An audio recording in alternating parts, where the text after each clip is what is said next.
goal of the forecheck is to take away time and space so we can gain puck control.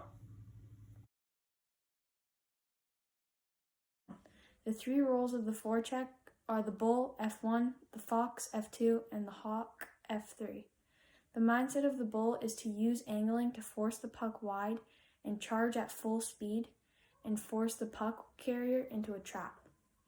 The mindset of the fox is to be ready to pounce on them and pounce on every rimmed puck. The mindset of the hawk is to soar and be more defensive, but also be ready for any puck that comes in their area. Question 3. Illustrate the positioning of each role on the forecheck. Your F1, the bull. Your F1 charges hard to the person's puck. The bull is the closest person to the puck. Would be a forward.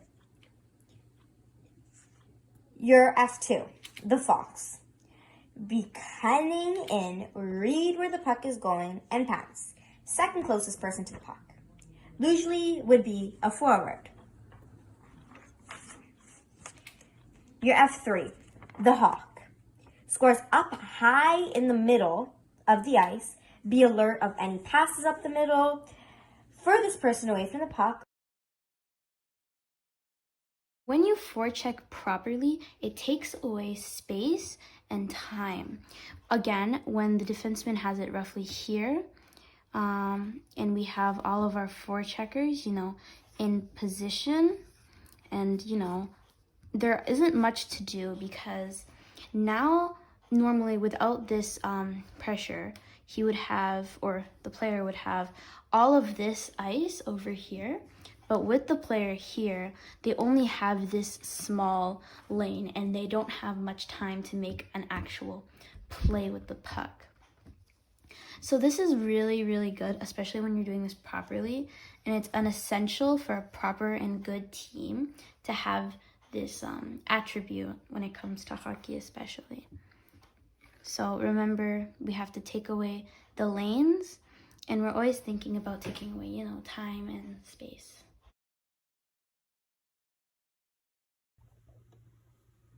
When trapped against a forecheck, what are the puck carrier's options? Puck carrier's options: 1, to shoot it out, pass across the ice, pass it up against the boards, and shoot and skate with the puck. So let's assume the puck's over here. Of course, there's the D right here. Their forwards right here. And let's say center's curling high, so maybe like right here.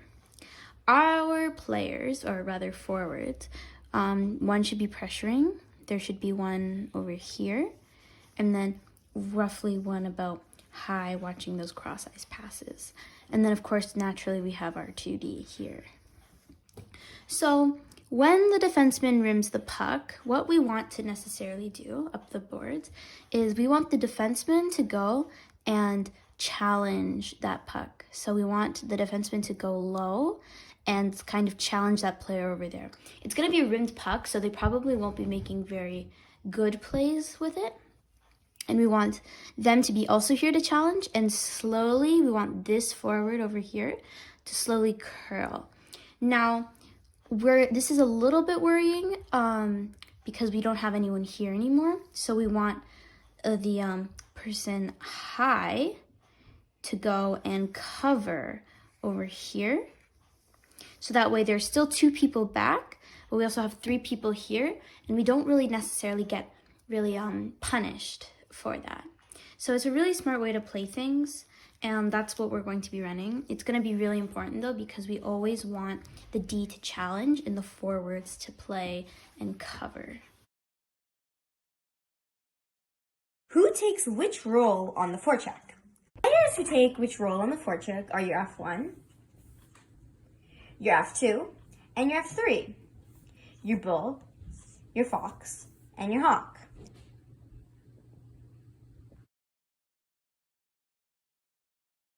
Number 8. If a forecheck creates a turnover and we gang the puck, what should we do next? First, we strike quickly. Look at the high slot. If our low hawkers are not open, we attack the net. Number 9. Where should your stick be when you forecheck? Your stick should be out in front of you on the ice, ready for anything.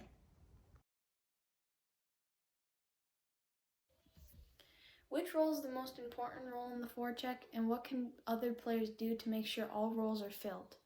The most important role in the forecheck is the bull, F1. Other players can scan the ice and communicate to make sure every role is filled.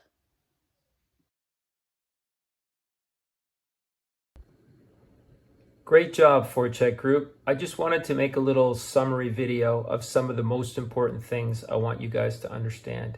So let's say we dump the puck into the other team's zone, okay? Who's first on the job? It's our bull, who's always the closest person to the puck. And what do bulls do? They charge, okay? But they charge smartly. If you notice this bull, they're wise because they always go from the inside to the outside, not the outside to the inside.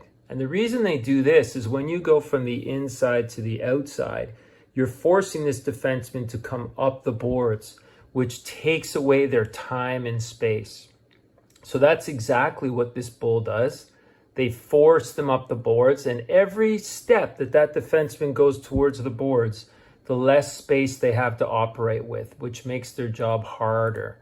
Now, imagine they're trying to break out the puck. Let's put their forwards in position. Okay, let's also move our guys into position. So we have our Fox, right? And what does Fox do? They're always the second closest person to the puck. And the Fox is cunning. They're smart. You can see they're not right against the boards. They're slightly off the boards. They're close enough to pounce on this player if the puck comes to them. They're close enough to help if this defenseman tries to skate the puck. They're in a really good position. And what are they doing? They're cunning, they're smart, and they're waiting for an opportunity to pounce. Who else do we have? We have our high Fox, who's usually the defenseman, also looking for opportunities to pounce. We have our Hawk, right? Our low Hawk, who's usually a forward. And what does the low Hawk do? They soar in the middle of the ice. Their eyes are always open. Their stick is always on the ice, and they're looking for any pass that comes across the middle of the ice. They are ready to go. They're 100% always ready. Eyes are always open. They can see everything, okay? And lastly, we have our High Hawk. Now, our High Hawk's job is to make sure nobody gets behind them, okay? They are our guarantee that we do not give up breakaways. Okay, so let's see what happens. The bull keeps going, pushing the defenseman up the boards. And what does that do to the defenseman? It takes away time and space. Now that defenseman has no time and no space. Now, what is that defenseman's options right now? Well, let's see. Option one is they could make that pass to the forward, which is the most common thing that teams do. But our Fox is right there, pounces right on it, and puts that winger in a really tough position. So not a great option. Option two is they could try to hit the center who's curling, but we got our Hawk right there ready to jump on it, ready to take that puck, to steal that puck. A third option is they could try to hit this winger curling here. Very dangerous pass through traffic, especially with our Hawk in position to potentially steal that puck. So that's what I mean by time and space being taken away. That defenseman has, if they want to make a pass this way, they've got the bull in the way. They want to make a pass to this Fox, they got the Fox, this player on the boards, they have our Fox in the way, okay? If they want to skate the puck, they got to go past our bull and our Fox. If they want to pass it through the middle, there's our Hawk. So basically, we've really done a good job of taking away time and space. So what do most what's the right thing for a defenseman to do if they get caught in this situation? Try to shoot it out. But when you shoot it out, there's a good chance you're going to ice the puck, or our defenseman, our Fox, high Fox, is going to steal that puck, and we're going to be in a great position to attack the net because You got two forward, one forward and a defenseman right against the boards. You got this forward who's thinking about breaking it out. You got this forward who's trying to break it out. We stop that puck. We attack the net immediately. And there's our always ready high Fox in position to try to bang one home. Okay? So that is what we mean by taking away time and space. Remember, the bull, always the closest person to the puck. The fox, always the second closest person to the puck. Third, the hawk, okay? Always the third closest, soaring high in the middle, okay? We have our fox defenseman here, and this is the really important thing. Anytime they rim the puck, see that defenseman rims it off the boards? Every single time we want our high fox to pinch. And look what happens when they pinch. We got two players on one, and you see our high hawk here is going to shift out and cover for the D, okay? And then our bull's going to come in and help too. Now that poor little forward is going to be in a really rough position with players all around them. We're going to win that puck and we're going to attack the net. Okay, so that's our forecheck in a nutshell. The better we get at this, the better offensive team we're going to be, and also the better defensive team we're going to be. A good forecheck is like playing defense in the other team's zone, which is the best place to play it.